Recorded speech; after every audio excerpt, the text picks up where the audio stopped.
Good morning all of you. आवाज आ रही है मेरी? Hello everyone, one every hello. कैसे हैं आप लोग?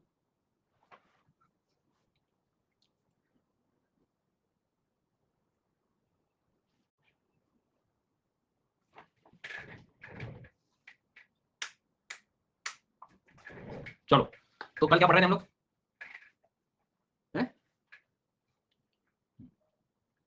न्यूट्रिएंट साइकिल हमने कवर किया था, है ना? और मतलब दो तरह की साइकिल्स पढ़ी हमने, सेडिमेंट्री और गैसियस, कि जहां से जो शुरू होती है उसके हिसाब से चीजों को कवर किया है। ठीक है, तो इकोसिस्टम का क्या फंक्शन हो गया बेसिकली? अब तो इकोसिस्टम का जो फंक्शन हो गया वो हो गया कि एक तो आपका एनर्जी का फ्लो करवा दिया आपने, एनर्जी का फ्लो करवा दिया मैंने, बिल्कुल ठीक बात है। एनर्जी के फ्लो के साथ अब एनर्जी के फ्लो में through food chain, food web, pyramid से उसको स्टडी कर लिया आप लोगों ने। फिर इकोलॉजिकल सक्सेशन, अनुक्रमण, कि कैसे कोई स्पीशीज अपने आप को स्थापित करती है किसी जगह पर, कैसे एक हैबिटेट का डेवलपमेंट होता है, ये सारी चीजें अपने देखी। कैसे एक स्टेबल कम्युनिटी बनती है बेसिकली, मतलब कि उसको अंत में किस तरह से कहां जाना है, सारी बात। अब तीसरा नंबर की जो 2-3 दिन से हमारी कहानी चल रही थी, वो चल रही थी क्या? वो चल रही थी, हाँ, न्यूट्रिएंट साइकिल। न्यूट्रिएंट साइकिल का मतलब समझते हैं हम लोग कि ये सब प्रोसेस में न्यूट्रिशन भी जो है, जैसे कल मैंने बोला था कि हड्डियां, दांत बनाना है तो फास्फोरस चाहिए, डीएनए वगैरह का डेवलपमेंट, प्रोटीन वगैरह चाहिए, नाइट्रेट चाहिए हमें, नाइट्रेट्स पेड़ पौधों की मदद से। तो वो सारी चीजें धीरे धीरे हम लोगों ने देख ली थी। अननेसेसरी इधर उधर मिक्स मत करना चीजों को, बहुत सिस्टमैटिक एकदम स्टेप बाय स्टेप चीजें पढ़ रहे हैं हम लोग। इकोसिस्टम क्या होता है वो देखा, उसके कंपोनेंट देखे, बायोटिक बायोटिक को समझा, producer, decomposer, primary producer, consumer, carnivore, herbivore सब देखे, स्कैवेंजर्स और डिकम्पोजर्स और सेफ्रोट्रॉप्स, सब सारी चीजें हम अच्छे से कर चुके हैं। उसके बाद में फंक्शंस ऑफ इकोसिस्टम पे आ गए थे, तीनों चीजों को कवर कर ली। अब होता क्या है, आम भाषा में बात करें, इकोसिस्टम जहां एबायोटिक बायोटिक कंपोनेंट होता है, ठीक है। ज्यादातर हम जमीन की बातें करते रहते हैं, कॉन्टिनेंट्स की बातें करते रहते हैं कि भैया फॉरेस्ट है, डेजर्ट है, ग्रासलैंड है, वहां की स्पीशीज और ये सारी बातें। हमें एक दो सेशंस एक्वेटिक इकोसिस्टम के बारे में भी बात करनी पड़ेगी, क्योंकि पानी के अंदर भी तो एक पूरा पारिस्थितिकी तंत्र चल रहा है, वहां भी तो एक फूड चेन चल रही है, वहां भी तो स्पीशीज हैं सर। सो अब हम लोग जो है एक दो दिन कहां बिताएंगे, एक दो दिन बिताएंगे मरीन इकोसिस्टम में, जलीय पारिस्थितिकी तंत्र में चलेंगे। जी सर, पानी के अंदर जो है हम लोग डेवलप करेंगे। क्लियर होगी बात? हाँ, ये क्या कह रहा है, इस टॉपिक में कॉन्फिडेंस नहीं है, मत लो कॉन्फिडेंस, बिल्कुल लेने की जरूरत नहीं कॉन्फिडेंस। हाँ, पढ़ूंगा नहीं, ब्लैंक पेज पे लिखूंगा नहीं, शाम को सोने से पहले रिवीजन करूंगा नहीं, क्यों नहीं आया कॉन्फिडेंस? बिल्कुल आनी नहीं चाहिए सर। एग्जैक्टली भाई, आज सोने से पहले न्यूट्रिएंट साइकिल बना के सो। ठीक है, अब तुम पता न्यूट्रिएंट क्या है, ये फ्लो होना, ये इकोसिस्टम का काम है। तो डेफिनेटली अब तुम नहीं करके सोगे, नहीं मेहनत करोगे तो बैठे रहो। कॉन्फिडेंस क्या, वो तो दरवाजे दस्तक तक नहीं देगा। हाँ, चलो आगे बढ़ते हैं हम लोग। अपन बात करेंगे एक्वेटिक इकोसिस्टम के बारे में ना। तो देखो मैं तुम्हें थोड़ा सा एक ओवरव्यू देता हूं पहले, उसके बाद अपन आगे चलेंगे। मतलब इकोसिस्टम वाला शब्द ये लास्ट टॉपिक है, इसके बाद सीधा बायोडायवर्सिटी शुरू करेंगे हम लोग। तो सबसे पहले कोई भी जब चीज पढ़ते हो आप, तो सीधी सी बात है, उसके बारे में हमें टर्मिनोलॉजी क्लियर होनी चाहिए, उसकी सारी शब्दावलियां जो है वो क्लियर होनी चाहिए, टर्म्स, सारे टर्म्स जितने भी है। ठीक है, आगे बात समझ। हाँ, ना ये तुम पहले रिकॉर्डिंग से शुरू करो अंत भैया, तब ज्यादा जो है चीजें समझ आएंगी। तो क्या बोला मैंने आपको यहाँ पर, वो जो क्लास हम पढ़ रहे हैं उसी में से डायरेक्ट डाउनलोड कर सकते हो आप, इंग्लिश हिंदी का अलग से किया हुआ है, आप अलग से डायरेक्ट डाउनलोड नहीं कर सकते, जो क्लास ली थी ना आपने वही पीडीएफ है उसका। ठीक है, हाँ, आगे बात समझ। दो स्नेहा ने बड़े बड़े पैराग्राफ लिख दिए, एक ने क्वेश्चन पूछ लिया, एक ने लिख दिया ठीक है, मतलब हो गया जो हो गया, चलते हैं आगे अपन। तो कहने का मतलब यह है कि अब मैं आपसे कहूं कि एक्वेटिक इकोसिस्टम के बारे में या जलीय पारिस्थितिकी तंत्र में हम इसको किस तरह से कंसीडर करेंगे, तो देखो सबसे पहला हम लोगों को इसकी टर्मिनोलॉजी देखनी पड़ेगी, टर्म्स, शब्दावलियां, और ये बात आपको पता है कि कोई टॉपिक के बारे में आइडिया तो हो कम से कम। उसके बाद में दूसरा जो है वो ये है कि क्या है, कुछ नहीं है, हमको इसमें पढ़ना पड़ेगा कॉन्सेप्ट ऑफ यूट्रोफिकेशन, सुपोषण क्या होता है। तीसरा हमें पढ़ना पड़ेगा कोरल, कोरल रीफ्स क्या होती हैं, उसका सारे दूसरा। चौथा टॉपिक आता है इसमें मैंग्रोव, जो कि तुम पहले खा चुके हो, कुछ नहीं छूटा जाए। पांचवा है ओशियन क्या, एसिडिफिकेशन, है ना, अम्लीयता जो बढ़ जाती है। बट चूंकि ये तुम कर चुके हो, ये हम पोल्यूशन वाले पिलर में करेंगे, क्योंकि इसको हम थोड़ा पोल्यूशन की नजर से देखते हैं। तो ये 3 टॉपिक हैं जो अपने को करने हैं, निपटाने एक्वेटिक इकोसिस्टम में। आज और कल की क्लास लगेगी इसमें, फिर उसके बाद हम बायोडायवर्सिटी की ओर प्रस्थान कर जाएंगे। ठीक है, तो अब हम सबसे पहले पढ़ेंगे टर्मिनोलॉजी। ठीक है, तो मेरे को एक बात बताओ, आप शांति से ऑब्जर्व करो कि बेसिक आइडिया होगा ना, रूपरेखा समझ आ गया दिमाग में। कल मैं सोच रहा हूँ पढ़ा लूँ यार, मतलब कल देखते हैं, कल क्लास नहीं सोच रहा हूँ मैं, क्योंकि आई थिंक मंडे ट्यूसडे शायद ऑफ रह सकता है, इसलिए मैं सोच रहा हूँ ट्यूसडे की क्लास संडे ही है, तो ट्यूसडे को ऑफ रखूँ। पूछ भी नहीं रहा हूँ, बता रहा हूँ, कल क्लास है, यदि हो तो आ जाना। ठीक है, हाँ, राय तो मांगी नहीं है मैंने अभी फिलहाल आप लोगों से, तुम तो सिर्फ एक काम कर लिया करो, जो पढ़ाऊँ उसको रिवाइज कर लिया करो बस। हाँ, अपने को अभी फिलहाल कुछ काम नहीं करना है इसके।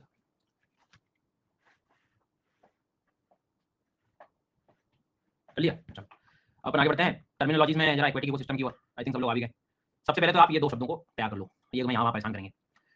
एक वर्ड है लोटिक और एक वर्ड है लेंटिक। ठीक है, तो लोटिक और लेंटिक शब्द, अब समस्या क्या है, हिंदी में यहाँ पर कई बार दिक्कत बिल्कुल भी नहीं है। अब जैसे मैं कह दूँ यहाँ पे बहता हुआ जल, तो समझ जाएगा कि बहता हुआ जल क्या, नदी का हो सकता है, रिवर के बाद में स्ट्रीम, कोई धाराओं का हो सकता है, कोई भी चीज जो बह रही है, रनिंग वाटर, कैनाल्स का हो सकता है, नहरों का हो सकता है।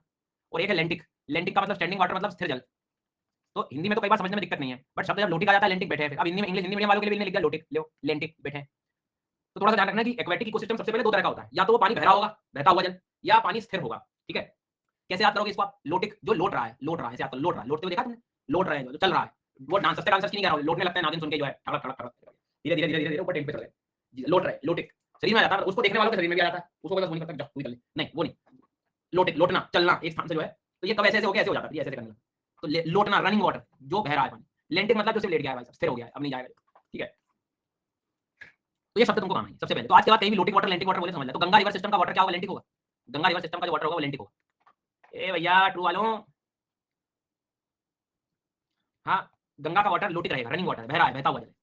अब जैसे आप कोई लेक हो गया, कोई पॉन्ड हो गया, कोई झील हो गई, कोई तालाब हो गया, कोई प्लाया लेक हो गए, प्लाया लेक मतलब मरुस्थल में मिलने वाले लेक, जो भी चीज इसका पानी स्थिर हो, तो एक्वाटिक इकोसिस्टम में दो चीजों को पढ़ा जाता है।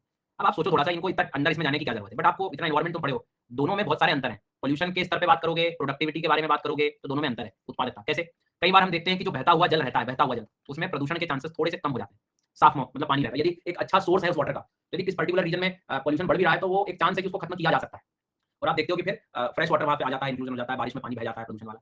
लेकिन कई बार पोल्यूशन यदि इनमें बढ़ा, तो फिर या तो हमको उसको रामसर कन्वेंशन में रखना पड़ता है। कहने का मतलब मेरा है कि जब प्रदूषण बढ़ता है तो इसको कम करना घटाना कठिन हो जाता है, तो दोनों में उसके हिसाब से फिर प्रोडक्टिविटी भी डिसाइड होती है। कई बार आप देखते हो कि यहाँ पर प्रोडक्टिविटी फूड चेन एकदम बिल्कुल एक ही जगह डेवलप हो जाता है, तो यहाँ पर प्रोडक्टिविटी कई बार ज्यादा हो जाती है। नहीं तो आप यहाँ पे क्या बहता हुआ जल है, मिनरल ट्रांसपोर्ट होते रहते हैं, एक जगह कहीं भी कोई फूड चेन कई बार डेवलप नहीं हो पाता है, हैबिटेट छोटा नहीं बनता है, छोटे हैबिटेट में सारी चीज डेवलप हो जाती है।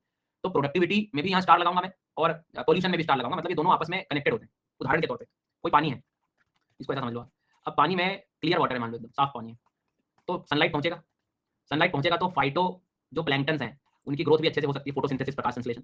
यदि फाइटोप्लैंक्टन अच्छे से डेवलप हो रहे हैं तो मतलब इनको खाने वाले जूप्लैंक्टन और ये सब कुछ मतलब प्रॉपर प्रोडक्टिविटी हो गई। लेकिन वहीं यदि पोल्यूशन बढ़ गया, पानी ज्यादा मटमैला हो गया, गंदा हो गया, अगर काले रंग का हो गया, फोटोसिंथेसिस एक्टिविटी स्टॉप हो गई, तो पूरा फूड चेन प्रॉब्लम में आ जाएगा, मतलब प्रोडक्टिविटी गई फिर आपकी। तो आप समझ रहे हैं ना कि पोल्यूशन और प्रोडक्टिविटी का किस तरह से रोल है। तो दोनों को जब पढ़ा जाता है तो देखा जाता है, ऑब्जर्व किया जाता है कि भाई वाटर लेंटिक है, लोटिक है, किस तरह से। तो आज के बाद कल को कोई भी आपसे लेंटिक वाटर लिखता है, न्यूज़पेपर में आता है, कोई आर्टिकल आता है, लोटिक मरीन इकोसिस्टम आता है, तो समझ में आना चाहिए क्या है, ठीक है। दोनों की प्रोडक्टिविटी अपने स्तर पर रहेगी, अपने स्तर के वहाँ के पोल्यूशन की स्थिति पर रहेगी। तो ऐसे आप देखोगे तो एक पर्टिकुलर छोटे से रीजन में कंपेयर करोगे, छोटे हैबिटेट में, तो इनकी प्रोडक्टिविटी तुमको ज्यादा देखने को मिलेगी, उस वहाँ पर उस क्षेत्र में भी आप देखेंगे। बट वही बात है, पोल्यूशन ज्यादा हुआ, सारी चीजें हुई, तो फिर प्रॉब्लम आपको देखने को मिलेगी। खैर, तो लेटिक और लेंटिक और लोटिक वर्ड में कोई प्रॉब्लम तो नहीं है, दोनों शब्द क्लियर हो गए आपको अच्छे से। किसी मीडियम का बिल्कुल ध्यान रखना बेटा, मान लो भूल गई गाड़ी आपकी दिमाग में चली गई, भूल गया, लोट लोट लोट लोटिक बहता जल, ठीक है। अगली फोटो देखिए भैया, आप लोग पहले देख लो, मेरा तो क्या पढ़ाने का काम है, पहले आप लोग देख लो, आप लोग देख के मुझे बताओ आपको क्या क्या समझ में आ रहा है। किसी भी मीडियम के आपको समझ आ जाना चाहिए, इतनी बुद्धि का विकास हम लोगों ने कर चुके हैं पिछले 20 से 22 साल में। कमजोर मत समझा करो अपने आप को, समझ में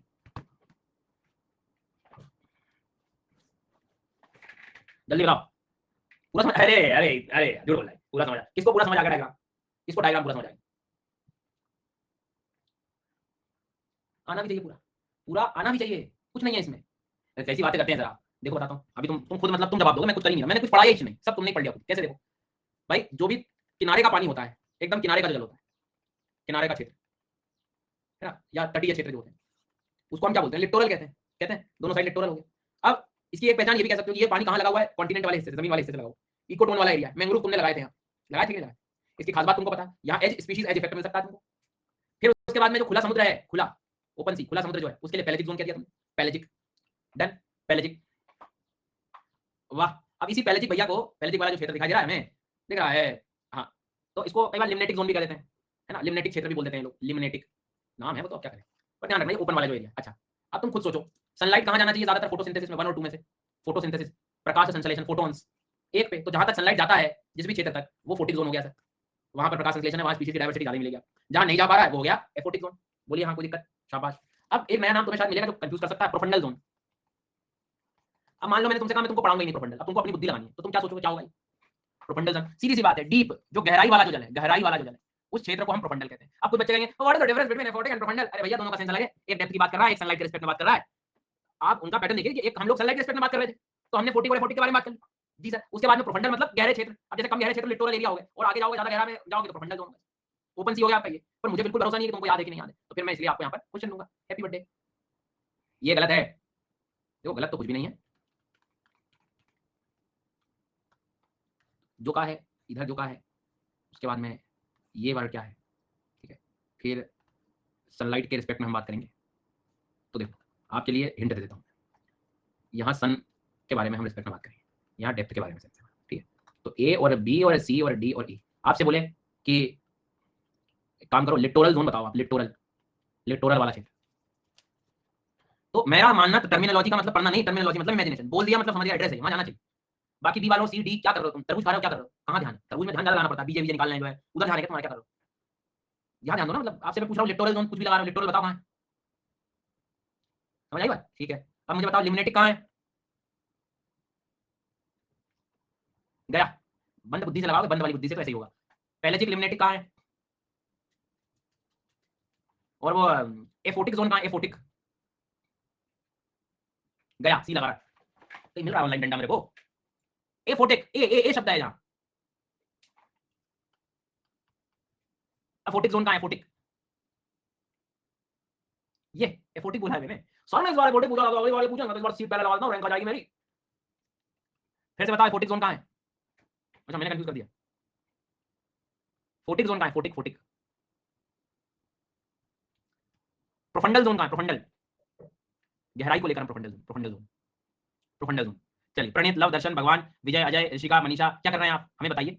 आप 8-10 लोग करके आ रहे हैं, हमें बताइए, हमें भी जानना है। तरबूज, तरबूज, चलिए हमें बताइए प्रोफंडल जोन कहाँ मिलेगा भैया? प्रोफंडल जोन, अरे जहाँ में तुम्हें पोल ना दिख रहा होगे। अब बताओ, ऐसा कौन सा ई बन गया? तो प्रोफंडल जोन कहाँ होगा? चलिए, शब्द क्लियर? ये समझ में नहीं आया कि सी है कि है, वो कोई दिक्कत नहीं, तुम्हें टॉपिक समझ आ गया ना, दैट इज मोर इंपॉर्टेंट। अपन कल परसों फिर वो लगा लेंगे। कॉल आ गया तो क्वेश्चन सुना नहीं, देखो सर मैं कितना ध्यान रखता हूँ आपकी क्लास का, कॉल के टाइम भी जो है मैं पोल लगा देता हूँ, पर ध्यान तो तुम्हारा एक्चुअल तब होना चाहिए, तुमने कॉल ही नहीं उठाया हो। जी सर, तो लिटोरल जोन, पैलेसिक जोन और लिटोरल और ये सब क्लियर होगा बेटा? ठीक है, आगे बढ़ते हैं। और एक और नजरिया बचा है, अभी इतना जो है तुम सोचो कि खत्म हो जाएगा, शब्द नहीं होगा तुम, ये देखो आए, ये क्या हुआ अभी बता रहा हूँ, देखो क्या हुआ। पहले जो मैं बताऊंगा वो बताना, ठीक है? फोटिक जोन समझ आ गया? फोटिक मतलब, फोटिक मतलब वो क्षेत्र जहां पर वेल्डन सनलाइट पहुंच जाएगा, तो बचा हुआ क्या होगा? एफोटिक हो गया। ओपन सागर जो है वो पेलेजिक हो गया, ठीक है? यहां तक मेरे हिसाब से आपको कोई दिक्कत नहीं होनी चाहिए। एक शब्द है इंटरटाइडल जोन, मैंने ये भी मैंग्रोव में बताया था आपको। इंटरटाइडल मतलब अंतर्ज्वारीय क्षेत्र। ये क्या है ज्वारीय क्षेत्र? अब देखो हमें पता है कि ये मान लीजिए समुद्र का किनारा है, ठीक है? तो लेट्स अज्यूम कि ये समुद्र का जल का स्तर है, ठीक है? अब क्या होता है कि हमें मालूम है, हमने फिजिकल ज्योग्राफी में पढ़ते हैं कि हमारी अर्थ है, इस पे मून और सन का क्या है? ग्रेविटी का इफेक्ट होता है, गुरुत्वीय बल। तो क्या होता है कि अर्थ का जो ओशन का जो वाटर वाली कहानी है, वो एक स्तर पे जल का स्तर जो है लेवल बढ़ जाता है, टाइड जो है बढ़ जाती है, मतलब जल का स्तर बढ़ता है, लहरें नहीं आ रही होती हैं, जल का स्तर राइज कर गया, इधर भी बढ़ता है तो दूसरी तरफ भी बढ़ता है, मतलब अर्थ के सारे हिस्सों में बढ़ता है जहां पर मून और अर्थ की ग्रेविटी लग रही होती है। क्योंकि ये अर्थ रोटेट भी कर रहा होता है, तो आपको 24 घंटे में लगभग पूरी पृथ्वी पर टाइड्स देखने को मिल जाना है, ठीक है? तो जब लेवल बढ़ता होगा तो ये जल का स्तर यहाँ पहुंच गया, यहाँ पहुंच गया सर, समझ में आ गई बात? तो ये होगी कहानी। अब कभी कभी क्या होता है कि ये मून जो है इधर भी रहता है, क्योंकि मून अब चक्कर तो पृथ्वी का भी लगा है ना, तो मून जब यहाँ होता है तो उतना ज्यादा इंपैक्ट नहीं आ पाता, क्योंकि जब ऐसे रहेंगे तीनों लाइन में, सन और मून, तो सन भी खींच रहा है, मून भी खींच रहा है, दोनों का एडिशन हो गया। तो जब लाइन में होते हैं तो हाई टाइड आपके देखने को मिल जाती है, और जब ये मून यहाँ आ जाता है तो ये लो टाइड। तो कहने का मेरा मतलब बस ये है, यहाँ टाइड वाला टॉपिक नहीं पढ़ा रहा हूँ मैं तुमको, ये पढ़ा रहा हूँ कि इस पूरे फंक्शन में समुद्र का जल ऊपर नीचे हो जाता है, तो ये वाला जो लेवल है आपका, ये वाला जो लेवल है वो क्या है आपका? सी लेवल हो गया, बेसिक जो है आपका नॉर्मल सी लेवल, यहाँ तक आपका हाई टाइड लेवल हो गया, और ये वाला लो टाइड लेवल हो गया। तो मैक्सिमम मैं आपसे पूछूं पानी कहाँ तक जा रहा है बेटा? तो पानी ए तक जा रहा है, पर अभी बैठा कहाँ है? पानी सी पे बैठा, तो जहां तक जा सकता है वो जोन क्या हो गया तुम्हारे लिए? Intertidal zone. मैंग्रोव यहाँ भी देखने को मिल सकते हैं, इसलिए हम कहते हैं मैंग्रोव हमें इंटरटाइडल में भी देखने को। तो टाइड्स ज्वार की जहां तक क्षमताएं हैं जाने की, हाई टाइड लाइन जो हो जाती है, तो देख रहे हो आपको किनारा यहाँ तक दिखाई दे रहा है क्लीन एकदम, कि भैया जब जल स्तर बढ़ेगा दिन में तो पानी यहाँ भी दिख जाता है आपको, वेल डन। सो ये पूरा इंटरटाइडल जोन हो गया। तो तुम इंटरटाइडल जोन इधर पेलेजिक में ढूंढने जाओगे कि इधर आप लिटोरल के पास देखोगे, है ना? नहीं तो वहां चले गए, तो धीरे से मुस्कुरा दिए कि हो गया गलत, अब क्या करें सर, थोड़ा ज्यादा खा लिए थे। तो ध्यान रखना, जब जागरूक रहो, इतना कोई कठिन रॉकेट साइंस नहीं है टॉपिक। फिर एक शब्द, चलो जीवन में सब कुछ सही चल रहा था आपके, कैसे सही चल रहा था ये कि जो है किनारे को हम क्या बोल रहे थे? लिटोरल जोन कह रहे थे, है ना?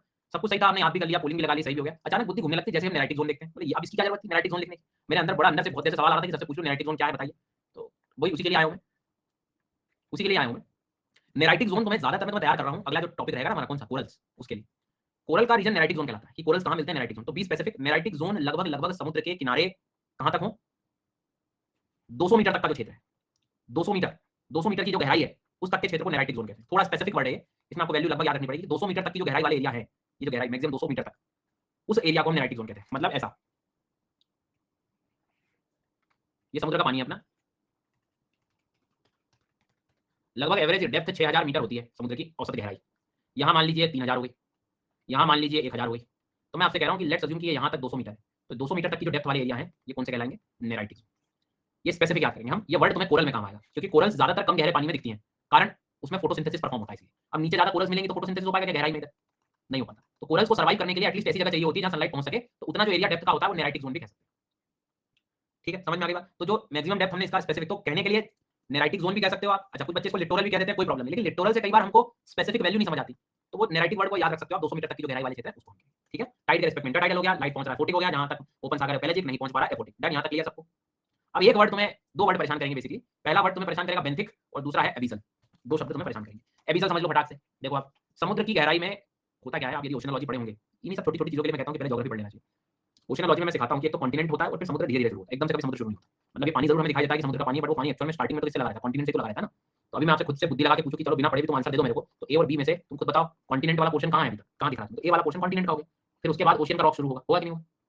तो ये जो बेस है, धरती नीचे जमीन बेस, ये वाला जो बेस है और एक ये जो बेस है, दोनों में अंतर है। तो ये जो मैदान वाला एरिया है, जो बेस है एकदम सी लेवल जो है, जिसको हम कह सकते हैं, इसे हम एबिजल वर्ल्ड बोलते हैं, एबिजल प्लेन्स, गहराई वाले। ठीक है, एबिजल मतलब इसको शुद्ध हिंदी में समुद्री मैदान कहते हैं, एबिजल प्लेन्स। मैदान का पानी में थोड़ी मिलेंगे, फ्लोर पे मिलेंगे ना, पर ये फ्लोर जो है ओशियन वाले रॉक पर है, ध्यान रखना, समुद्री रॉक पर। कॉन्टिनेंट का जो फ्लोर पानी में डूबा हुआ है, कॉन्टिनेंट वाला पोर्शन जो पानी में डूबा, वो होगा आपका बेंथिक। ये जो स्लोप एरिया वगैरह है, बेंथिक जोन हो गया। क्या जरूरत है इसको पढ़ने की, लेकिन आपको पता होगा कुछ कुछ ऐसे जीव होते हैं जो इन्हीं पर ही रहते हैं, जैसे क्रैब्स, केकड़ा वेकड़ा हो गया, देखा सुना आपने, सी कुकुम्बर्स, तो वो यहीं पर इनका सर्वाइवल चल रहा होता है। जो ऑर्गेनिक मड है, कीचड़ जो होता है जीव जंतु के मरने के बाद, वो कहां मिलेगा तुम्हें? एबिजल प्लेन्स में, नीचे बेस में। समझ गए? तो यहाँ दो हिस्से किए हैं हमने, एक बेस कॉन्टिनेंटल वाला पोर्शन का है और एक है ओशियन के अंदर वाला। तो समुद्र के जब अंदर का होगा, ओशियन के फ्लोर की बात होगी तो एबिजल वर्ड यूज होगा, और इधर कॉन्टिनेंट के फ्लोर के पास जो बॉटम ड्वेलर्स होते हैं ना, बॉटम ड्वेलर्स, जी हाँ, रुको मैं कुछ फोटो दिखाता हूँ।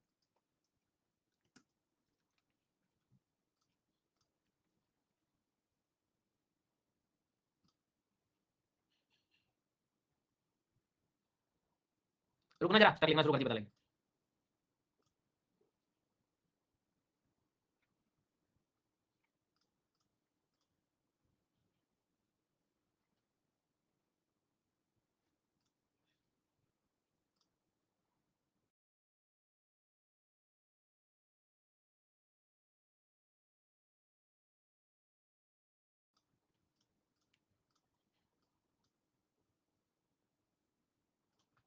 तो ये देखो क्रैब रैप देखेंगे हम लोगों ने।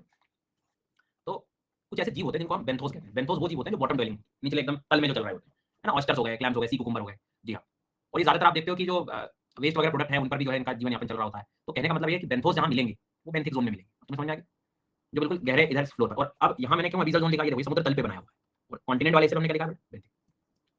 बेंथिक शब्द को हिंदी मीडियम वालों भी एज इट इज आप शब्द को अच्छे से याद कर लेगा ना, मतलब तो इंटरटाइडल से डर लगेगा तुमको, नेराइटिक से डर लगेगा, हाँ, लगना भी नहीं चाहिए। स्टार फिशेस हैं, बहुत सारी मछली भी हैं, बैक्टीरिया, फंगस, ये सब तुमको इधर इसमें बेंथिक जोन में आराम से देखेंगे। मैं क्वेश्चन अभी पोलिंग कर रहा हूँ, घबरा क्यों? कोई ऐसा शब्द जो तुम्हें इसमें समझ नहीं आ रहा हो, मतलब वन से मोर मजे नहीं चल रहे, आपने ध्यान नहीं दिया होगा और नहीं समझ आएगा तो आपकी गलती है। वो तो एक बार बता देते थोड़ा बढ़िया हो जाता है। तो जो यहाँ पर जो जीव मिलेंगे इधर बेस में, तल पे जो जीव मिलते हैं, उन जीवों का नाम क्या बोल सकते हो, उनकी प्रकार को हम बेंथोस वर्ड बोले। तो कहीं भी बेंथोस शब्द मिल जाए, बेंथोस तो मतलब जो बॉटम ड्वेलिंग ऑर्गेनिज्म, स्टारफिश हो गई, क्रैब्स हो गए, केकड़े, सी कुकुम्बर्स हो गई, तो उनको आप कह सकते हो, है ना, स्टारफिश वगैरह।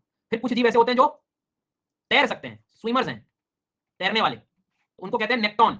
उन शब्द के लिए हम लोग नेक्टॉन शब्द बोलेंगे, नेक्टॉन। और कुछ होते हैं जो फ्लोट कर रहे होते हैं ऊपर, सतही जल पर जिनका निवास होता है ऊपर, ये मच्छर बैठा है हेलीकॉप्टर, उनको कहेंगे न्यूस्टॉन। रटना मत शब्द को, देखो उसको पहले कि कुछ पानी में अंदर तैर जाते हैं, स्विमर्स हैं, और कुछ फ्लोट कर सकते हैं सतही जल पे। तो जो सतही जल पे होते हैं वो न्यूस्टॉन कहलाते हैं, और जो तैर सकते हैं गहरे जलों में वो नेक्टॉन है सर। और जो ये देखो ये बैठा हुआ है अंदर, ये बेंथोस हो गए इस जगह पे। तो ये ऊपर बैठा हुआ है पानी के, तो ये इसको तुम फिलहाल क्या बोलोगे, नेक्टॉन की कैटेगरी में रहोगे, न्यूस्टॉन की कैटेगरी में रहोगे? न्यूस्टॉन की कैटेगरी में रखना पड़ेगा तुमको। अच्छा, ये मत भूल जाना कि हम कहाँ जा रहे हैं। क्लास की शुरुआत में मैंने कहा था हम पहले उस पूरे इकोसिस्टम के किनको ठीक करना है, हमें शब्दावलियों को ठीक करना है। नहीं पढ़ते ना, इतना कॉमन रहते हैं वहां तो पता होता है, हमें आसपास की सारी बातें पता है, लेकिन ये इनको तो देखने पड़ेगा। तो जो तैर पा रहा है वो नेक्टॉन, और जो नया है न्यू, ऐसे याद कर लो, नया है बेचारा तैर नहीं सकता, नए व्यक्ति को तुम डाल दो पानी में एकदम जिसने नहीं तैरा, उसको कैसे आएगा तैर? नहीं, ऊपर बैठा के ऊपर ही है, न्यूस्टॉन। जी सर, नया है, ऊपर ही है, तो न्यूस्टॉन, नेक्टॉन। तल पे मिल रहा है बेंथोस। फिर एक शब्द और मिलेगा तुम्हें, पेरीफाइटन। पेरीफाइटन शब्द इतना काम का है नहीं, बट मैं तुमको बता देता हूँ। आपने देखा होगा कुछ जीव ऐसे होते हैं जो, अरे यार बहुत सिंपल, देखो जैसे आपको मैंने बताया था, बेल बताई थी, अमर बेल, कस्कूटा वगैरह, पेड़ पर पैरासाइट बन के रहते हैं। हमारे इकोसिस्टम टेरेस्ट्रियल में भी तो देखा है कि पक्षियों में भी जो है वो पैरासाइट्स हमने देखे थे। तो यहाँ पर भी वो कुछ पेरीफाइटन भी हो गया इसमें, जो किसी भी घास एक्वेटिक सिस्टम में किसी पर लग जाता है, ये पैरासाइट बन जाता है, परजीवी बन जाता है। तो समुद्र का परजीवी की तरह ये पेरीफाइटन, जो इस पर इसके पोषण पर डिपेंड कर रहा है, इसके प्लेस पे रहने लगा है, ये इसको जो है प्लेस दे रहा है। जी सर। तो जो, लेकिन ध्यान रखना गहरे अंदर पानी में ही मिलेगा, ऊपर कहाँ देखोगे तुम? तो पेरी पेरी मतलब दूसरे पर निर्भर। ठीक है, समझ आ गई बात? तो कुछ इस तरह की भी चीजें आपको अंदर समुद्र में दिखाई दे सकती है, बट ये ज्यादा इतना काम का नहीं। मेरे हिसाब से आप तीन शब्द यहाँ से याद कर लो, जो तैर सकता है, स्विमर्स जो है वो कौन है, और जो फ्लोर पर आपको जीव देखने को मिलते हैं वो कौन है, और जो फ्लोट कर सकता है वो कौन है। ठीक है, एक बार जरा हम लोग दोबारा इसको सब अच्छे से समझ लेते हैं, कहाँ पर क्या क्या पढ़ा था। शांति से एक बार आप कॉपी में मत देखना, स्लाइड में देखना सब, ठीक है? फिर मैं क्वेश्चन पूछूंगा, सारी टर्मिनोलॉजी बननी चाहिए अपने से। ठीक है, अब आप कह रहे हो तो सुन रहा हूँ।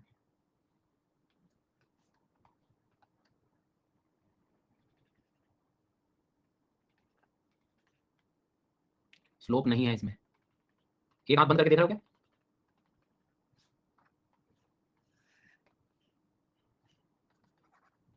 क्या भैया, ऐसे कैसे कुछ भी बोल देते हैं, जो मना आते लिख देता भाई, तो जो है। तो मैक्सिमम वाटर यहाँ तक पहुंच जाता है जैसे ड्यूरिंग टाइड्स, ज्वार के दौरान यहां तक पहुंच गया, तो ये वाले जोन को हम क्या कहेंगे?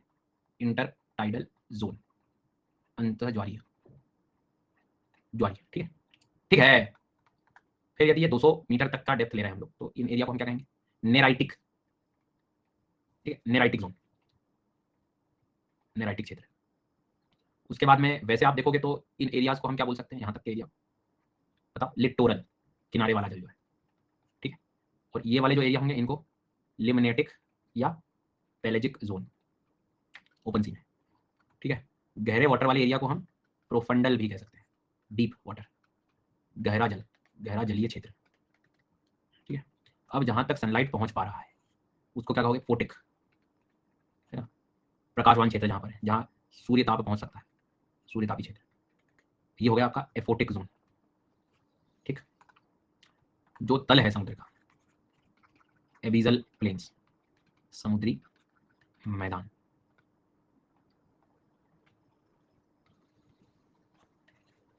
बेंथोस, या इसको एक मिनट, बेंथिक जोन, बेंथिक क्षेत्र, और यहाँ जो जीव रहते हैं उनको हम कहते हैं बेंथोस, तल पर रहने वाले जीव, बॉटम ड्वेलर्स,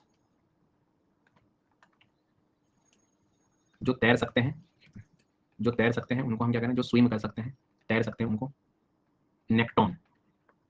जी सर, और जो ऊपर लगे हुए हैं, फ्लोट जो कर रहे हैं ऊपर, एल्गी वगैरह जैसा हो गया, एल्गी जो फ्लोट कर रहे हैं, जो ऊपरी जल पर है, उनको न्यूस्टोन।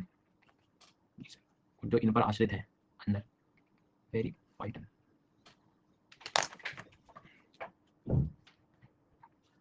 इसको हमने साथ में ही बनाया है, कोई बैठा तो नहीं था ऐसे? हाँ भाई, प्रोफंडल जोन मतलब पूरा आ गया, डीप वाटर, गहरा वाला जो जल है ना। बेंथिक जोन मतलब ये जमीन से लगा हुआ क्षेत्र, ये बेंथिक जोन। अब प्लीज यार ये काम मत करना डिफरेंस बिटवीन, है ना, इसका मतलब तुमने पढ़ा नहीं, सीधी बात है, सब अलग अलग है। पेरीफाइटन किसी भी स्पीशीज पर अपना आश्रय जमाने वाला, जिसने नहीं बनाया वो बना लो, मन से बना के देख लो, बन जाएगा। हाँ मतलब इस स्थिति में या तो तुमने सेल बना लिया, नहीं भी बनाया तो दिमाग में तो आ जाएगा कहाँ पे क्या है। सी सरफेस टेम्परेचर लगभग यार वेरी करता है, लेकिन ओशन लॉजी में तो 70 फीट का पानी जो है करीब करीब इक्वल जो 40 जहां तक सनलाइट पहुंच सकता है, बाकी तो बहुत सारी स्पीशीज वेरी करी जाती है अपने आप। तो कैसे कोई फॉरेस्ट में रह रहा है, कोई एवरग्रीन में रह रहा है, कोई डेसिडियस में रह रहा है, कोई ग्रासलैंड में रह रहा है, कोई डेजर्ट में रह रहा है, अपने हिसाब से चीजें चल रही है। चलो मैं जरा पूछ लूं आपकी इजाजत हो तो थोड़ा सा क्या आइडिया लग जाएगा आपको, चल पा रहा है जो है। स्लोप दिखा कि नहीं? हाँ,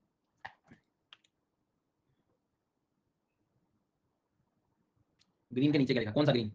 ये ड्यूरिंग टाइड्स। कुछ तो बिल्कुल सच में रोड बने हुए हैं, जो सामने लिखा वही लिख दूंगा। अरे थोड़ी बुद्धि तो लगाओ, क्या लिखा हो सकता है, शायद क्या लिखा हो सकता है? प्रोफंडल डीप वाटर, गहरा जल का क्षेत्र, पेरीफाइटन, सब हरा बता दिया, न्यूस्टोन।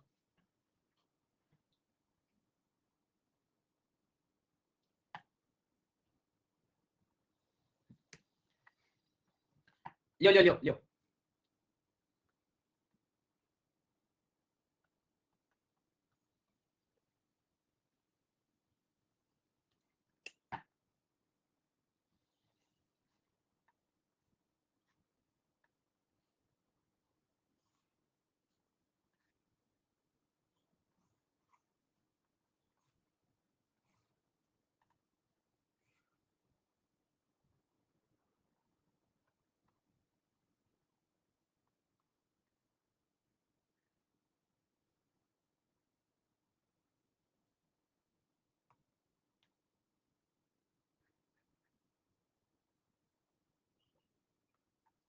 टाइड के रिस्पेक्ट में बताना है, डेप्थ के रिस्पेक्ट में बताना है, किनारे का पानी बताना है, ओपन सागर बताना है, फोर्टिक जोन वाला, सनलाइट के रिस्पेक्ट में, डीप बेस हो गया, ये आपका इससे लगा हुआ क्षेत्र है मतलब, और ये चलो पूछूं, कोशिश करें।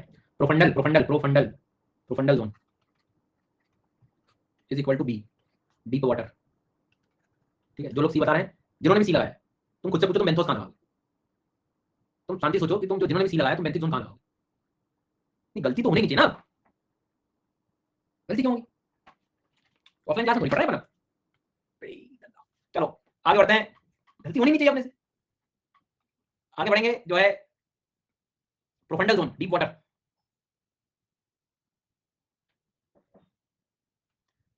Abyssal abyssal abyssal,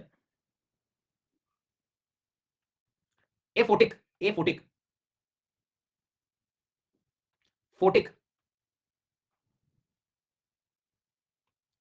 पैलेजिक, limnetic,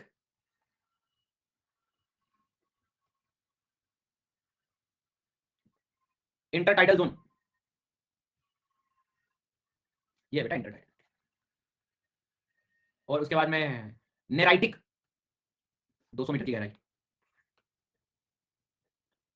littoral,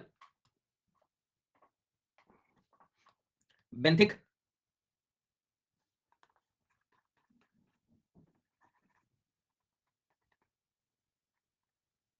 न्यूस्टॉन neuston new new new new new नया नया नया, ये न्यूस्टॉन जो ऊपर फ्लोट करते हैं। नेक्टॉन नेक्टॉन है, ई क्यों लगा रहे हो, ये है तो स्विमर्स के लिए। वो दिखा ही नहीं, कलेक्टर बनोगे आप। ओ 10 लोग एक जैसी समस्या लाएंगे, एक दूसरे पे इल्जाम लगाएंगे, असली गुनहगार तुम उसमें से निकालना है। ये थोड़ी कहोगे दिखाई नहीं मेरे को गुनहगार, दिखाई नहीं क्या भैया। नेक्टॉन, न्यूस्टॉन। इतनी मेहनत के बाद भी तुम्हें यदि बेटा सवाल नहीं समझ आ रहे हैं या तुम गलत कर रहे हो ना, प्रभु ही आपको आएंगे पढ़ाने, मैं लायक ही नहीं हूं आपको, तैयार कर ही नहीं सकता। ठीक है, मैंने लगभग सारी टर्मिनोलॉजी तुम्हें सिखाने का प्रयास किया और बता भी दी कि सारी चीजें क्या है। मेरा मतलब मैं डेफिनेशन से ज्यादा बिलीव करता हूं कि शब्द पढ़ते ही क्रिएट हो जाए आदमी के दिमाग में, कहां जाना। अब मैंने बेंथिक बोला, तुम चले गए नीचे केकड़े वगैरह दिखने चाहिए तुम्हें। मैंने एविजल बोला नीचे, भाई डेफिनेशन में क्या है, क्या डेफिनेशन है, वहीं तो ले जा रही ना, तो तुम रटते रहो, जहां थोड़ी रहो तुम मुझसे। पर जैसे मैंने बोला एविजल गए नीचे, न्यूस्टॉन तो न्यूस्टॉन या नया नया तो तैयार नहीं पा रहा, ऊपर फ्लोट होगा। नेक्टॉन जो स्विमर्स होगा, इंटरटाइडल किनारे पर टाइट पहुंच रहा है, लिम्नेटिक ओपन एरिया ओपन समुद्र, लिटोरल किनारे वाला, नेराइटिक 200 मीटर वाला। ये चाहिए हमें। ये आपके जैसे मान लो न्यूज़पेपर पढ़ रहे हो, फिर कोई मरीन पॉल्यूशन का कोई न्यूज़पेपर आया, मतलब कोई एडिटोरियल आया, उसमें लिखे हुए हैं कि जो है स्पीशीज नियर नेराइटिक जोन जो है वो इंपैक्ट करेगी, स्पीशीज जो बेंथिक जोन में वो इंपैक्ट करेगी। तुम बैठे हैं, हमने डेफिनेशन नोट चाहिए था, मैं पीडीएफ उसमें डेफिनेशन, अरे भाई वो नहीं समझ आएगा तुम्हें, पर जब तक आप क्रिएट करें आपका काम खत्म। एक्वेटिक इकोसिस्टम में सबसे इंपॉर्टेंट बात ये है, मैं नहीं कहूंगा कि यहाँ से क्वेश्चन तुम्हें याद आएगा कि ये क्या होता है 7 वर्ड नहीं, आपकी इस प्रिपरेशन में सब्जेक्ट को बेहतर करने में काम आएगी कई बार टर्मिनोलॉजी, सब्जेक्ट की टर्मिनोलॉजी जरूरी है। चलो आगे बढ़ते हैं।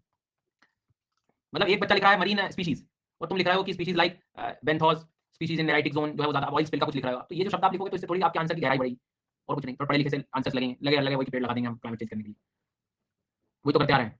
हाँ, और हिंदी मीडियम वाले भी कुछ परेशान नहीं, जरूरत नहीं, इन शब्दों को तुम क्या करोगे, तुम देवनागरी लिपि में लिख दोगे तो कोई गलत नहीं है। एफोटिक जोन आप नेराइटिक क्षेत्र, कोई गलत थोड़ी होगा। हाँ,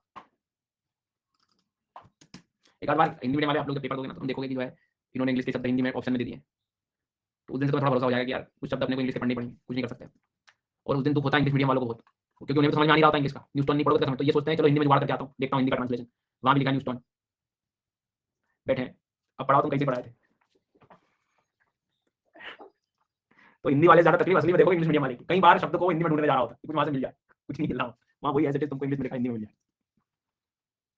होप की टर्मिनोलॉजी आपको क्लियर हो गई होंगी। अगला टॉपिक अपना यूट्रोफिकेशन की तरफ हम लोग चलेंगे। यूट्रोफिकेशन, अब यूट्रोफिकेशन क्या होता है, ये यहाँ चल रहा है हमारा पहला पार्ट हो गया है, दूसरे शब्द में चल रहा है यूट्रोफिकेशन। ये इतना गजब का टॉपिक है कि या तो सेपरेट क्वेश्चन आने का दम रखता है, नहीं तो इसका यूज आप पोल्यूशन के हर इलाज में कर सकते हो कि पोल्यूशन का जब आप कंक्लूजन लिखोगे तो वहां लिखोगे कि भैया यूट्रोफिकेशन को हमें कम करना है। हिंदी में कहते हैं सुपोषण। अब देखो हिंदी में जल्दी समझ जाएगा, सुपोषण एक होता है कुपोषण और एक होता है सुपोषण। क्या होता है सुपोषण, तो थोड़ा सा हमें पॉजिटिव वर्ड लगता है ना कि तो बढ़िया अच्छा पोषण मिल रहा है, पर ज्यादा पोषण भी दिक्कत वाली बात है। हो ज्यादा भी नोट्स लिखाना, ज्यादा भी सारी चीजें करना गलत है, क्यों, क्योंकि आपकी बुद्धि काम करना बंद कर देगी, तुमने तो अपनी बुद्धि कभी चलाई नहीं। दूध में बोले बोनविटा मिला के पी लिया, एक स्पून ही लेना तुमने 6 ले लिया था, क्योंकि जितनी उसकी स्पेलिंग में लेटर उतना पीऊंगा मैं, लो तो यहाँ पे भी सुपोषण हो रहा है। नाम तुम्हें थोड़ा पॉजिटिव जैसा लगेगा लेकिन ये प्रॉब्लम बन जाती है। नेचर तुम्हें सिखाता है कि ज्यादा हर जगह प्रॉब्लम करती है। देखा होगा ना आप लोगों ने कि अति परिचय से बेइज्जती होती है, देखा है कि बार बार जाने से अनादर ही होता है। जी हाँ, और मलय पर्वत पर भील स्त्री खाना बनाते समय चंदन की लकड़ी का इस्तेमाल करती है। ज्यादा है तो बस देख लो ना कि जहां चीजों की कमी है वहां पूजन किया जा रहा है, और जहां ज्यादा अबंडेंस है खाना बनाने में यूज कर रहे हैं, मतलब समझ रहे हो आप, अति जलाने में यूज है। तो वही आप इस टॉपिक से समझ में हमें आएगा कि किसी जगह पे जब ओवर न्यूट्रिशन हो जाता है तो किस तरह से प्रॉब्लम आने लगती है और कैसा पूरा मरीन इकोसिस्टम गड़बड़ा जाता है। जी हाँ, इन नटशेल पूरी समरी है टॉपिक की। एजिंग ऑफ लेक्स देखा होगा अक्सर आप लोगों ने, खेतों के किनारे, नदियों में, झीलों में, तालाबों में हरा भरा, इसको कहते हैं, आपको ये मार्केट में अलग अलग नाम से मिलेगा। एल्गल ब्लूम लो, मतलब जो शैवाल है उसमें बहुत बड़ी मात्रा में बढ़ोतरी हो जाना, एल्गल ब्लूम के बाद में एजिंग ऑफ लेक्स बोल सकते हो आप, झीलों का बुढ़ापा आ गया गाइस, नहीं तो यूट्रोफिकेशन के नाम से मिलेगा, यूट्रोफिकेशन। जी हाँ, स्टार्टिंग की 4-5 किया मैंने, यहाँ से लाइव कर सकता हूँ, बाकी की कहाँ गए भैया, स्टार्टिंग के बाद कहाँ थे आप। तो ये जो चीजें हैं इसको थोड़ा सा जो है ध्यान रखना है। तो मेरे हिसाब से सीक्वेंस है यार, क्लास बीच में किसी कारण बस आपके सेशन छूट भी गए होंगे तो जहाँ से थोड़ा वहीं से कर लो, मतलब ठीक से कर लो यार। जबकि ये लेक का पास्ट देखोगे आप, शुरुआत तो शायद आपको इस तरह से दिखाई देगा, देख रहे हो कितना क्लियर वाटर है, यहाँ कुछ दिखाई दे रहा है, कुछ भी नहीं, सब कुछ सही चल रहा है। फिर शुरुआत कैसे होती है, ऐसे होती है, धीरे धीरे धीरे धीरे धीरे भैया, ये चलते ही धीरे चालू हो गई, इसमें देखो दिखा न्यूट्रिशन शुरू हो गया थोड़ा थोड़ा, और उसके बाद में तो भैया सब गड़बड़ कर दिया। मतलब आपको मैं टोटल 3 स्टेजेस दिखा रहा हूँ, 3 स्टेजेस के बाद में यूट्रोफिकेशन आता है। सबसे पहले जब लेक आता है स्टार्टिंग में बन रहा होता है लेक, ओलिगोट्रॉफिक होता है वो। जी सर, ओलिगोट्रॉफिक का मतलब होता है निम्नपोषी, निम्नपोषी जीव। फिर होता है मीजोट्रॉफिक, मध्यपोषी, वो भी यूट्रोफिक, सुपोषण। अभी है क्या मैं समझाता हूँ आपको, डोंट वरी, बट इसको शुरू में आराम से करेंगे, सारी चीजें समझेंगे। बट आप इस पूरी प्रोसेस को देखो और आप लोग सोचो कि हो क्या गया, मतलब ऐसे क्या चेंजेस आ गए इस लेक में। जब तक एक तो इमेज ला रहा हूँ मेरे को।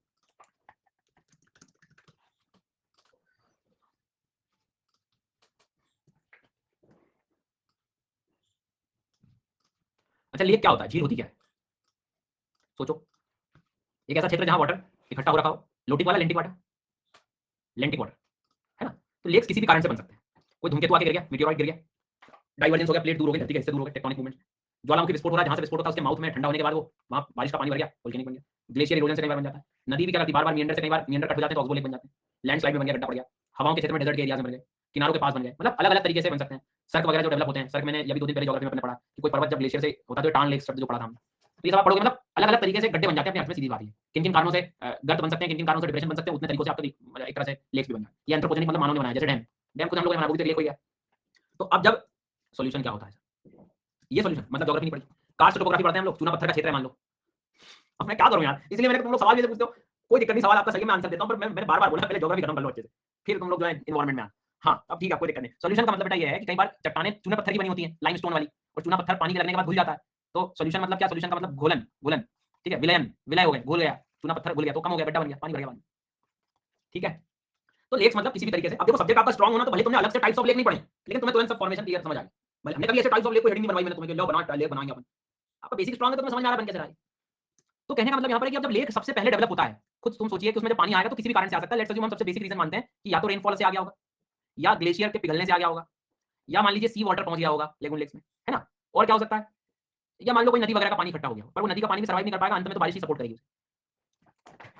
मैं अब कैसे लेक बन रहा है वो नहीं बता रहा हूँ, मैं आपको बता रहा हूँ पानी कहाँ से आया वो बता रहा हूँ। तो पानी इन जगहों से आ गया। अब जब उस टाइम सबसे पहले पानी आएगा तो क्या प्रदूषण ही आएगा डायरेक्टली, एकदम ही नहीं। आप देखोगे उस पानी में खूब सारी आपको ऑक्सीजन मिलेगी, मिलेगी कि नहीं, डिजॉल्व ऑक्सीजन जो है खूब रहेगी पानी में, मतलब ताकि जीव जंतु सर्वाइव कर सके। तो डिजॉल्व ऑक्सीजन मतलब घुलनशील ऑक्सीजन जो है वो ज्यादा ही मिलेगी तुम्हें। अब जब ऑक्सीजन ज्यादा है, अच्छा तुरंत स्पीशीज का जन्म हो जाएगा क्या, एकदम से सारी मछलियां एकदम से आ जाएंगी, बहुत ही कम रहेंगी। अब ऑक्सीजन ज्यादा है लेकिन डिमांड बेटा क्या रहेगी यहाँ पे, ऑक्सीजन, बायोलॉजिकल ऑक्सीजन डिमांड, जी हाँ, मतलब जो मांग रहेगी ऑक्सीजन की वो कम रहेगी। कम क्यों रहेगी भैया, दीदी कम लिख रहे हैं तो मैं भी कम लिख देता हूँ, नहीं, लो इसलिए रहेगी, स्पीशीज ही नहीं है। हाँ जी, ठीक है, समझ में आ गई बात। तो एकदम सब कुछ नया है, प्रोडक्टिविटी भी थोड़ी कम ही रहेगी, ओवरऑल स्पीशीज नहीं है ना सर। ओलिगोट्रॉफिक लेक एकदम जो निम्न पोषी झील होती हैं उनके कैरेक्टरिस्टिक्स तुम्हें मैं बता रहा हूं।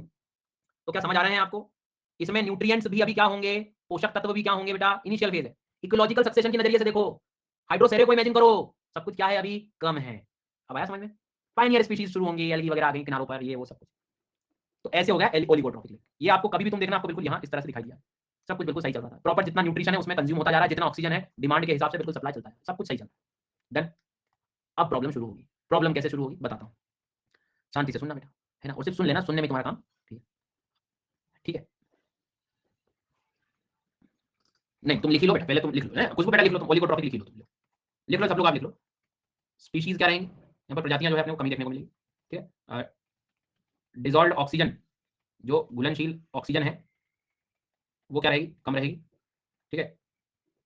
BOD, biological oxygen demand, demand क्या रहेगी, कम रहेगी। अच्छा घुलनशील ऑक्सीजन को कम लिख दूं क्या, नहीं सर इसको तो ज्यादा लिखिए, गुड। इसके बाद में बायोलॉजिकल ऑक्सीजन डिमांड का मतलब हो गया कि जो ऑक्सीजन की मांग है, जी सर, वो कंपेरेटिवली, रेनफॉल का वाटर सलाइन कहाँ से हो जाएगा बेटा, हेमंत, फिर तो समुद्र का पानी मतलब है ना, गड़बड़ हो जाएगा, सोचो। प्रोडक्टिविटी, उत्पादकता भी क्या रहेगी, प्रोडक्टिविटी भी क्या रहेगी इसकी, कम ही देखने को मिलेगी, ठीक है। न्यूट्रिएंट्स क्या होंगे इसके, न्यूट्रिएंट्स भी कम ही देखने को मिलेंगे, पोषक तत्व, ठीक है, डन। ओलिगोट्रॉफिक का मतलब समझ गए, इससे थोड़ा ज्यादा क्या हो जाएगा, मीजोट्रॉफिक, इसको लिखने की ज्यादा जरूरत नहीं, सीधा ये लिखेंगे। पॉल्यूशन भी क्या हो गया यहाँ पे, कम हो गया। तो पहले हम लिखने वाले काम खत्म कर लिया करो, क्योंकि जीवन का असली सच यही है तुम्हारी नजरों में, नर्सरी से लिखते जा रहे हैं, ये जरूरी, मैं जल्दी कर लो ये, फिर आगे बढ़ूंगा।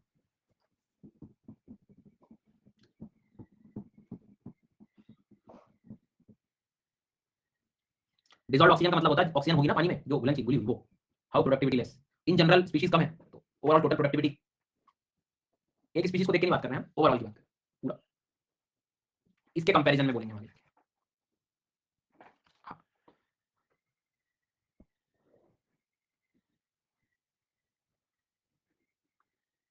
न्यूट्रिएंट कम कैसे बताता हूँ, न्यूट्रिएंट कम कैसे, थोड़ी देर रुक जाओ,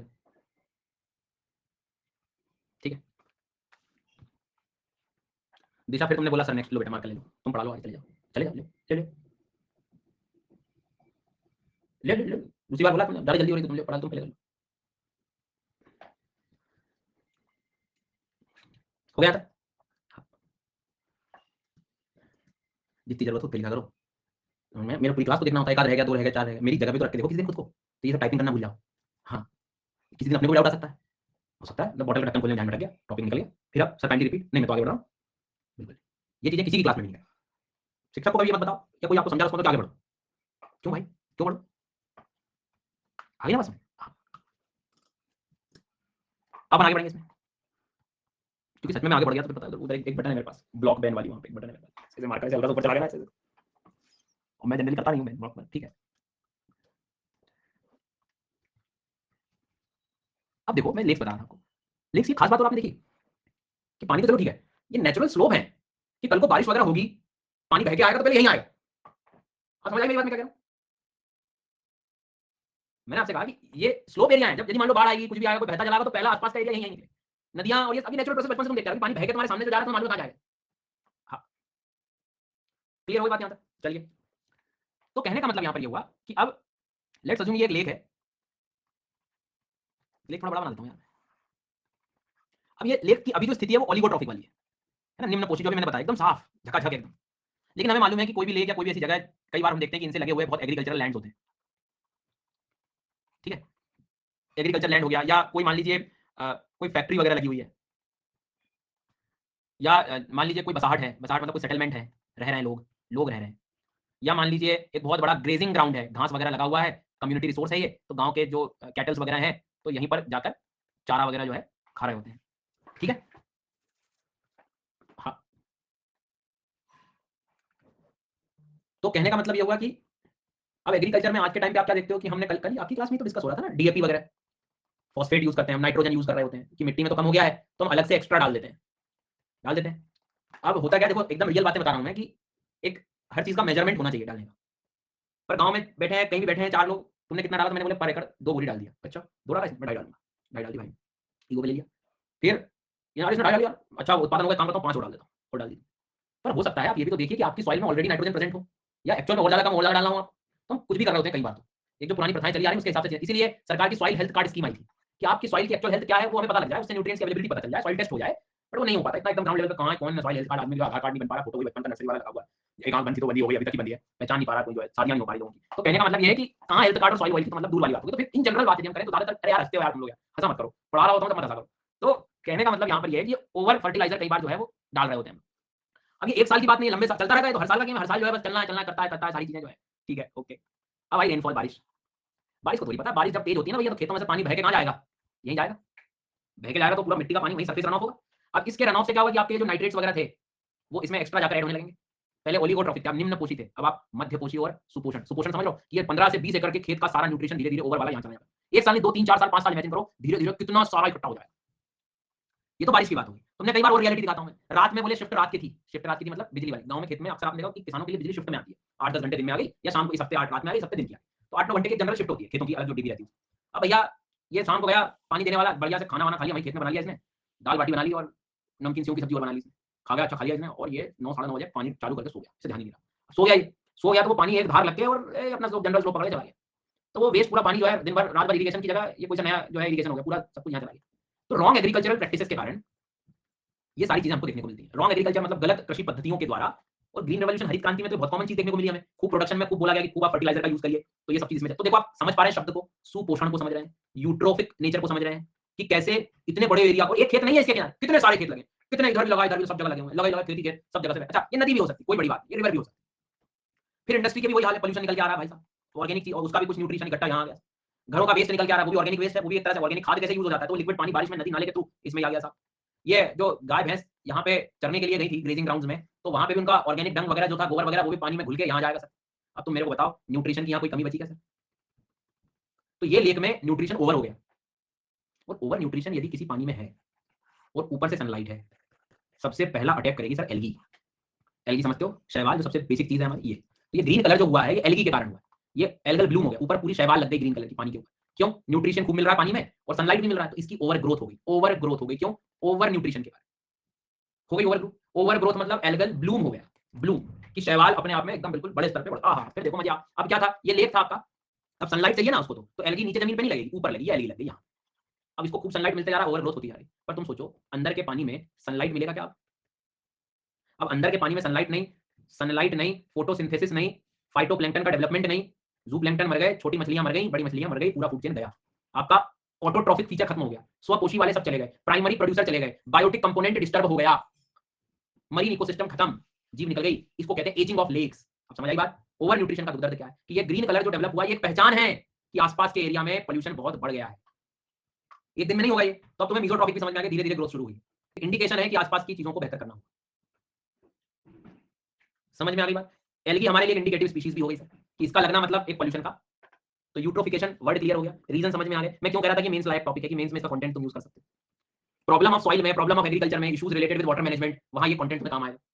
शायद तुम्हें यही कुछ समझ आ रहा था, मैं इतनी देर से देखना जाए। कई बार ब्लॉक सन रहेगा, फर्टिलाइजर, लीचिंग, रन ऑफ सब यही हो गया, इसमें गया हो गया काम, सब कुछ खत्म। यही तो देख रहे थे। ओलिगोट्रॉफिक में क्या बताया था मैंने, न्यूट्रिएंट्स कंपैरेटिवली कमी देखने को मिलेंगे। हाँ, अच्छा, जब पोषण ज्यादा हो जाता है तो इसकी प्रोडक्टिविटी तुम ज्यादा ही बोलोगे, सब चीज ज्यादा हो गई, न्यूट्रिएंट भी ज्यादा हो गया, डिजॉल्व ऑक्सीजन ज्यादा रहेगी, लेकिन डिमांड कम नहीं है, डिमांड बढ़ेगी। क्यों बढ़ेगी डिमांड? क्यों बढ़ेगी डिमांड? बताओ जल्दी बताओ, डिमांड क्यों बढ़ेगी? ज्यादा स्पीशीज है, लेकिन एक समय के बाद जब एल्गी लगना शुरू हो जाएगी, वो डिमांड की भरपाई हो पाएगी क्या? नहीं हो पाएगी। क्यों? क्योंकि अंदर फोटोसिंथेसिस रुक गया। आगे बात समझ में आता है?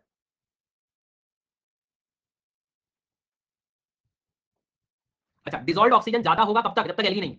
जब उसका लगना शुरू हुआ, उसके बाद आपका बायोलॉजिकल ऑक्सीजन डिमांड भी बढ़ जाएगा और डिजॉल्व ऑक्सीजन भी धीरे धीरे क्या होने लगेगा, फिर कम होने लगेगा। तो मतलब इसमें हम ये लिख सकते हैं कि इसमें न्यूट्रिएंट हमारे ज्यादा हो गए, स्पीशीज ज्यादा होने लगेगी, डिजॉल्व ऑक्सीजन पहले ज्यादा होकर फिर कम हो जाएगा, डिमांड वो बढ़ जाएगी, और जैसे इन रेशो को बढ़ाएगा कि ये कम होकर और फिर जो है ये बढ़ेगा, तो फिर स्पीशीज में दिक्कत आएगी। मतलब इसमें आगे जाके आपका बायोटिक कंपोनेंट जो है वो कम होने लगेगा। इनफैक्ट एबायोटिक कंपोनेंट भी चला जाएगा, फोटोसिंथेसिस कम हो जाएगा। बिल्कुल। प्रोडक्टिविटी जब तक सब कुछ सही चल रहा है तब तक क्या रहेगी, हाई रहेगी, लेकिन इसके बाद तो प्रोडक्टिविटी भी खत्म हो गई।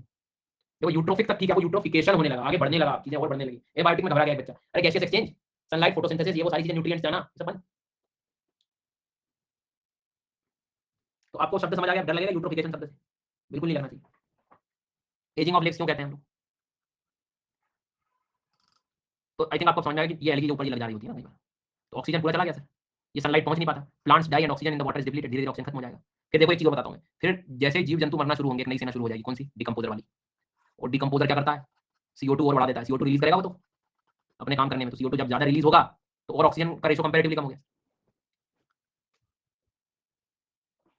तो वो जितना अपना रेट बढ़ाएंगे काम करने का, तो थोड़ा बहुत ऑक्सीजन जो बचेगा वो भी ले लेंगे, खत्म कर देंगे, तो बाकी बड़े बड़े जीव जंतु के लिए कुछ नहीं बचेगा। तो इस चीज को आपको जो है थोड़ा सा ध्यान रखना है, ठीक है? अब बेटा इसका सोल्यूशन क्या है, कौन बताएगा मुझे? आप लोग बताओ, इस चीज को कम कैसे कर सकते हैं? कम कैसे करें? पानी है, पानी ही निकाल दो, काम खत्म। तैयारी ही छोड़ दो। बहुत बढ़िया, और पानी निकाल दोगे तुम? देखो इस तरह के जवाबों में आपको सबसे पहला जवाब ऐड करना चाहिए पॉइंट सोर्सेज निकालो इसके।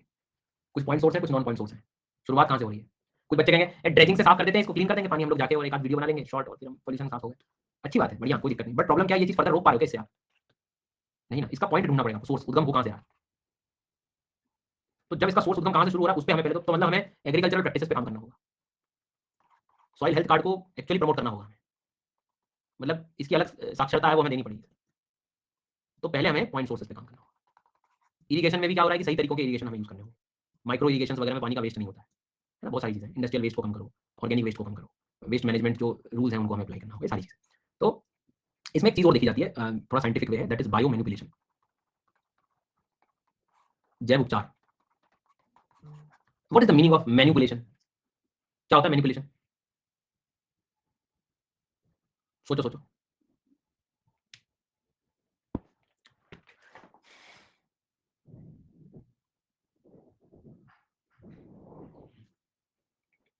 किसी चीज को बदलाव कर देना, चेंज कर देना अपनी तरफ, बिल्कुल सही बात है, अपनी ओर से, अपनी तरफ से उसको मोल्ड कर देना, चीजों को माहौल बना देना। लेकिन मैनिपुलेशन में थोड़ा ध्यान रखना, एक वर्ड है, प्रॉपर सिस्टमैटिक तरीका हो यहाँ पे, ठीक है जी, चेंज लाना, लेकिन उसमें तरीके से, प्रोसेस से। तो कई बार क्या होता है कि जो अपेक्स प्रेडेटर होता है, जब उसकी कमी हो जाती है ना तो प्रॉब्लम होती है। अपेक्स प्रेडेटरी जो है एक तरह से आप कहोगे कि जब खत्म हो जाता है तो प्रॉब्लम बढ़ने लगती है, मतलब पूरी फूड चेन यहाँ पर डिस्टर्ब हो गई थी। अच्छा, एल्गी मतलब आप देखोगे तो एल्गी को कौन खा सकता है? ज़ूप्लैंक्टन्स, जो फाइटोप्लैंक्टन्स जो है, देखो हो क्या है, फाइटोप्लैंक्टन्स की ग्रोथ जो है अभी उतनी हो नहीं पा रही है, ठीक है? या आप कह सकते हो कि जो ज़ूप्लैंक्टन बेसिकली, क्योंकि एल्गी हुए या फाइटोप्लैंक्टन ये जो ओवर डेवलपमेंट हो रहा है, इसको खाने वाले जो ज़ूप्लैंक्टन्स हैं वो उनका डेवलपमेंट प्रॉपर नहीं हो पा रहा है, या इनकी जनसंख्या उतनी अब बची नहीं है, कम होती जा रही है। अच्छा, ये एक तरीके से फूड चेन के थ्रू आप देखो तो ज़ूप्लैंक्टन को कौन खाता है? स्मॉल फिश, और स्मॉल फिश को कौन खाता है? लार्ज फिश, और फिर कौन खाता है? Large fish. यदि अब एल्गी को खत्म करना है मुझे, तो किसकी पॉपुलेशन ज़्यादा चाहिए? सोचिए, आपको ज़ूप्लैंक्टन्स की जनसंख्या बहुत होनी चाहिए, बहुत ज़्यादा होनी चाहिए। अब क्यों इसकी ज़्यादा होनी चाहिए? ये ज़्यादा होगा तो ही आप एल्गी को वो कर पाएँगे, बट ये ज़्यादा क्यों नहीं हो पा रही है? तो दूसरा कारण है कि ये जो मछलियाँ हैं, ये इसका भक्षण कर पा रही हैं। तो हम बायो मैनिपुलेशन में ये बोलते हैं कि कई बार हम एक ऐसे प्रेडेटर को ऐड कर देते हैं इसमें। हम 1-2 मछलियों को इसमें ऐसे डाल दो और उन पे ध्यान रखो, हमें ध्यान रखना होगा कुछ। उनके लिए हमें फूड वगैरह प्रोवाइड कर लिया, लेट्स से एक लार्ज फिश को मैंने इंट्रोड्यूस करा दिया, 2-3 लार्ज फिश को इंट्रोड्यूस करा दिया। ये क्या करेंगे? किसको खा लेंगे? स्मॉल फिश को खा जाएँगे। अब जो स्मॉल फिशेज़ को खा गया, तो ये जनसंख्या यदि नहीं बचेगी यहाँ पे, तो ऑटोमैटिकली किसका वैल्यू बढ़ने लगेगा? ज़ूप्लैंक्टन्स बढ़ने लगेंगे, क्योंकि ये बचे नहीं इसके खाने वाले। यदि ये बढ़ गए, तो मेरी एल्गी जो है वो उसकी ग्रोथ थोड़ी-सी क्या आ जाएगी? कंट्रोल में आ जाएगी। तो एक इस चीज़ का एक टेम्परेरी इलाज भी है, लेकिन हमने क्या करा? लार्ज फिश को नेचर में इंट्रोड्यूस करा। हमने मैनिपुलेट किया, उस पूरे सिस्टम को हमने बदलाव किए, हमने उपचार किया। हमें मालूम है कि इसका हमें ध्यान रखना पड़ेगा, ताकि ये एक बार स्मॉल फिशेज़ गई यहाँ से, तो फिर ज़ूप्लैंक्टन की ग्रोथ डेवलप हो सकती है, फिर सारी चीज़ें दोबारा रिस्टार्ट की जा सकती है। बाद में फिर आप इंट्रोड्यूस करा दो, दूसरी फिशेज़ को भी, स्मॉल फिशेज़ को भी, और ये सारी चीज़ें। एक उदाहरण दे रहा हूँ। एक एग्जांपल से मैंने ये टॉपिक तुम्हें समझाना चाहा कि कल को बायो मैनिपुलेशन वर्ड आ जाए, इट मीन्स दैट समझना कि हम नेचर में किसी स्पीशीज़ को, नेहा बेटा हमें पता है कि सबका अपना-अपना स्वभाव है, नेचर में उसका रोल है, बट अब ये नेचर ये छोटा ये वाला नेचर की बात है। इतने से अब इसको संभालने के लिए, इसको दोबारा बेहतर करने के लिए हमें मैनिपुलेशन, हम पूरी दुनिया में नहीं कर रहे हैं, हमने सिर्फ इंट्रोड्यूस करा है कुछ दिन के लिए। तो मैनिपुलेशन का मतलब समझना है कि किसी भी फूड चेन में हम कोई ऐसे प्रेडेटर को या कोई ऐसी स्पीशीज़ को ऐड करते हैं हमारी तरफ से, ताकि वो सारी चीज़ें बैलेंस हो। वही मैं आपसे कह रहा हूँ कि मान लो एल्गी ईटिंग फिश है, जो भी चीज़ से ये खत्म हो सकता है, उसमें हम हमारा इलाज डाल रहे हैं, मतलब हमारी तरफ से कुछ ऐड कर रहे हैं। That is the bio manipulation, उपचार हम लोग। ठीक है, तो इस शब्द में एक आध इलाज में आप ये वर्ड भी ऐड कर सकते हो कि दुनिया जो है लिख रही होगी कि खेतों में पानी कम कर दो, ये कर दो, खाद दे दो, सही कर दो, आसपास का वातावरण सही कर दो। एक आध एक्स्ट्रा पॉइंट आप ये भी लिख सकते हो, बायो मैनिपुलेशन जैसी चीज़, कि हम लोग उसको कंट्रोल कर सकते हैं हमारे। ठीक, बट ये सब सिस्टम जो है मतलब इतने कॉमनली नहीं देखे जाएंगे। ये देखे भी तुम्हारे लिए सबसे पहले जाएंगे तो कहाँ देखे जाएंगे? जहाँ रामसर साइट्स वगैरह हैं, उनमें कुछ शायद थोड़ा बहुत देखने को हमें मिल जाए। वही, बस इससे ज़्यादा डीप में जाना है ना, मतलब रुकना है अभी, टॉपिक में रुकना है। हेलो, यहाँ अपने को वहाँ कार्यकर्ता नहीं बनना है रामसर साइट पे, आईडी कार्ड लगा के खड़े हो गए। हाँ, तुरंत एकदम कुछ समझ में आना चाहिए, उसके बाद तो मैं देख लो, मैं कुछ नहीं छोड़ूंगा बोले। बाकी तो तुम पेड़ लगा दो, सारी चीजें कर दो, कोई प्रॉब्लम ही नहीं है। ऑर्गेनिक फार्मिंग बढ़ा दी हमने, फास्फोरस नाइट्रोजन को बेहतर कर दिया। एक कितना अच्छा पॉइंट है, आपने एक वर्ड सुना नैनो यूरिया? नैनो यूरिया क्या है? नैनो यूरिया लिक्विड पे ले आए हमने। लोग नहीं कहते कि ये मान लो, लेट्स अज्यूम कि ये 1 एकड़ को कवर कर रहा है, एक छोटा सा लिक्विड बॉटल। उसी 1 एकड़ को देने के लिए मुझे पहले कम से कम 2 से 3, मतलब कम से कम 100 किलो यूरिया देना पड़ता था। अब वो एक बॉटल में समा गया, लेट्स अज्यूम। तो ऐसा नहीं लग रहा कि हम हमारे नाइट्रोजन फास्फोरस के फर्टिलाइजर्स की एफिशिएंसी को बढ़ा रहे हैं? ये भी तो तरीका हो गया ना यूट्रोफिकेशन से बचने का, कि आप जो फर्टिलाइजर यूज करो उसकी एफिशिएंसी बढ़ाओ, कम इस्तेमाल में ज्यादा फायदा, ओवर डालेगा ही नहीं कोई, तो एफिशिएंसी को भी तो बढ़ाया जा सकता है। क्वालिटी पे काम करिए, क्वांटिटी ज्यादा, कि जो काम आप 2-3-4 बोरियों में कर रहे थे उसको एक लिक्विड में कन्वर्ट कर दो, स्प्रे करके काम खत्म। ये भी आप कर सकते हैं। अब वही चीज है, देखो सरकार बना भी रही है, इफको के द्वारा वो बन भी गया था। किसान संतुष्ट के स्तर पे हो रहा है, बहुत बहुत कठिन चीज है, बहुत ज्यादा कठिन चीज। किसान मुझे दूसरे दिन रिजल्ट, क्यों? उसे डर है दूसरे दिन बारिश हो जाएगी। तो बहुत ग्राउंड लेवल पे चीजें बहुत अलग है, मतलब कि आगे मैं पढ़ाऊंगा इसमें आपको, पोल्यूशन के अंतर्गत या कन्वेंशन के अंतर्गत बहुत सारे पेस्टिसाइड्स बैन है, बट पीछे के दरवाजे से चले जाते हैं। पेस्टिसाइड इसलिए मैंने कार्सिनोजेनिक के फूड चेन में एंट्री होती है, बायो एक्यूमुलेशन मैग्नीफिकेशन हो रहा है, बट चल रहा है क्यों? उसको तो दूसरे दिन मूंग सुखाना है, बारिश चलेगी तीसरे दिन। और आज के टाइम तो मोबाइल में देखना सीखते हैं कि बारिश आ रही है तीसरे दिन, हाँ आई, अब तो वेदर चैनल खोलिए, फिर तो तुरंत एक दिन में मूंग सूख जाए। जी सर, तो कहने का मतलब ये है कि अलग अलग तरीके हैं, पर इसका लिखने का या इसका बचाने के तरीके सबसे अच्छे यही है कि जहां से ये सब चीज शुरू हुई है उसको हमें ठीक करना होगा, सीधी सी बात है। बायो मैनिपुलेशन वगैरह बेकार टेक्निक है जो कि बहुत कम यूज होगी, तब तो मतलब बहुत निगरानी रखनी पड़ेगी इन सब चीजों में। सो खैर ठीक है, तो आज एक्वेटिक इकोसिस्टम में हमने 2 काम खत्म कर लिए हमारे, यूट्रोफिकेशन, ओलिगोट्रॉपिक, मेसोट्रॉपिक शब्दों पे थोड़ी सी कमांड बना ली, टर्मिनोलॉजी सारी सीख ली, वो भी आपको यहाँ तक चीज समझ आ गई होंगी। तो भैया बहुत बहुत धन्यवाद, कल मिलते हैं। कल संडे है, सेशन शायद अभी दिख नहीं रहा होगा, शाम तक कोशिश करूंगा मैं, ट्यूसडे वाला जो सेशन है 8 तारीख वाला, वो मैं कल यहाँ शिफ्ट कर दूंगा। तो शाम को सोने से पहले एक बार क्लास चेक कर लेना, दिखे तो आ जाना, नहीं दिखे तो सोते रहना। Thank you so much.